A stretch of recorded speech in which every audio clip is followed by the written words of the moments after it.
తెలుగువారి పండుగలు, వాటి ప్రాముఖ్యతను, సంస్కృతి సాంప్రదాయాలను తెలుసుకోవడం ఈ పాట యొక్క ముఖ్య ఉద్దేశం. చాలా సులభ శైలిలో అందరికీ అర్థమయ్యేలాగా ఈ పాట కొనసాగుతుంది.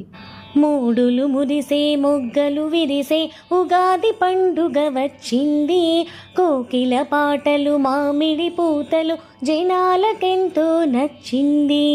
ప్రకృతి మాతకు పచ్చని కోకలు వెచ్చని గాలులు నిచ్చింది. తెలుగువారి ముంగిళ్ళంతట కొత్త కాంతులను తెచ్చింది. చైత్రమాసపు పాడ్యమి రోజున వసంత ఋతువని పిలిచారు. మామిడి ఆకుల తోరణాలతో శుభాకాంక్షలను తెలిపారు. ఉగాది రోజున ప్రభాత వేళన తలంటి స్నానం చేశారు. 6 రుచులనే చక్కగా కలిపి ఉగాది పచ్చడి చేశారు. పిల్లలు పెద్దలు పూజను చేసి లోకహితమునే కోరారు.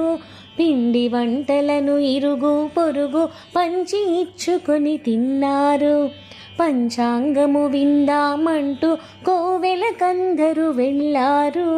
రాజపూజ్యమును అవమానములను శ్రద్ధగా అందరూ విన్నారు.